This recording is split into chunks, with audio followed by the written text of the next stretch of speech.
শপথ তারা গ্রহণ করেছে বর্ষবরণের উৎসব। ফলে সামনের দিন আজ থেকে জাসিসির দাস স্মরণ সভার মধ্যে দিয়ে শুরু হলো। আগামী দিনগুলোতে আরো বড় লড়াই, আরো অনেক বড় বেশি মানুষকে আমাদের টেনে আনতে হবে। সবাই চিনে গেছে আসল শত্রুকে, তৃণমূল বুঝে গেছে আসল শত্রুকে, বিজেপি চিনে গেছে আসল শত্রুকে, আর তাদের গার্জেন যে যা হাতে তৈরি তারাও বুঝে গেছে আসল শত্রুকে, সেই আরএসএস। তৃণমূল আগে তো দেখতে পেত না সিপিএম, আর এখন সিপিএম কে গাল না দিয়ে তৃণমূলের পকেট পেটের ভাত ভালো হবে।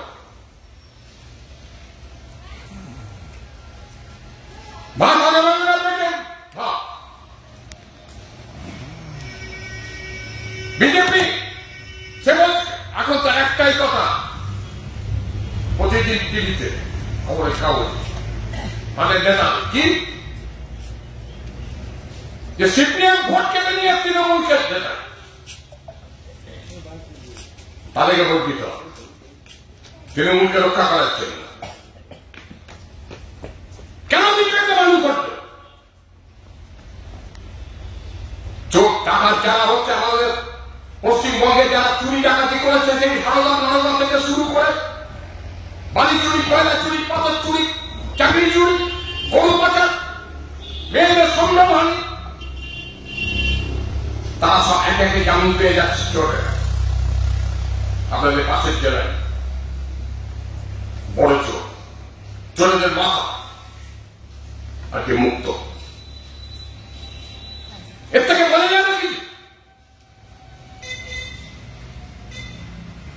যে কথা আমরা এতদিন বলে আসছে এবং কেউ সব সিবিআই ফিবিআই না, সিবিআই কে চালায় কে? সামনে বিজেপি, পেছনে আরএসএস। 5 মাস হতে চললো, 5 মাস, কয়েক দিন পরে কিন্তু সিবিআই এখনো কোনো বিচার হল। বরং যারা হচ্ছে এই বুল পান্ডার নেতা, যারা হচ্ছে এই গোটা ঘটনার সমস্ত প্রমাণ লোপাট করে দিয়েছিল ওই প্রিন্সিপাল, তারা থানার ওসি, আরো সব যারা আছে সঙ্গী সাথী, আর ওসির বাপের ক্ষমতা ছিল না সে এইসব প্রমাণ লোপাট করে, যদি না তার উপর তলার অফিসাররা এবং আমি বলছি নবান্ন থেকে যদি তাকে নির্দেশ দেওয়া না হোক, তারা জামিন পেয়ে যায়। সিবিআই তাদের 90 দিনের মধ্যে চার্জশিট দিতে পারে না।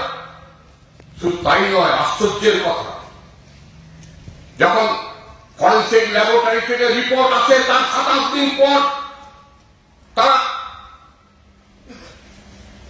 গোপন রেখেছিল সব, যে যেখানে খুন হয়েছে বলছে মেয়েটি তিরস্কর, ওই যে সেমিনার রুমে আরজিকর হাসপাতাল, ফরেন্সিক ডিপার্টমেন্ট বলছে না ওখানে খুন হয়নি, ওখানে ক্রাইম সিন নয়, অন্য জায়গায় খুন করে তাকে টেনে নিয়ে এসে ওখানে রাখা হয়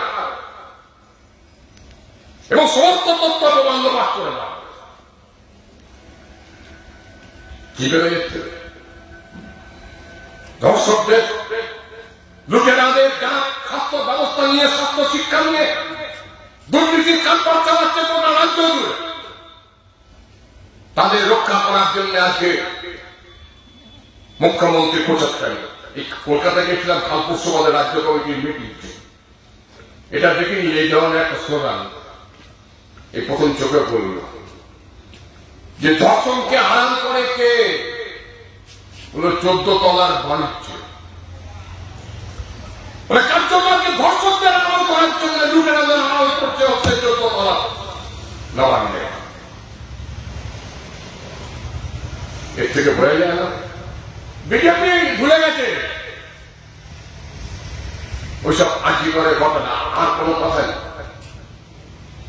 সাধারণ মানুষ হলেন গতকাল বর্ষবরণের উৎসব ছিল, অনেক জায়গায় বাজি ফুটেছে, অনেক জায়গাতে অনেক হইহুল্লোড় হয়েছে গোটা রাজ্য জুড়ে। আর হাজারে হাজারে মানুষ তারা ধর্মতলায় জড়ো হয়ে তারা দ্রোহের মশাল জানিয়ে বলেছে, সামনের বছর আমাদের আরো অনেক বড় লড়াই, আরো অনেক বড় সংগ্রাম আমরা গড়ে তুলবো, যার মধ্যে দিয়ে আমরা বিচার ফিরিয়ে আনবো এবং সমস্ত হচ্ছে এই অপরাধীদের শাস্তি আমরা আদায় করে দেবো।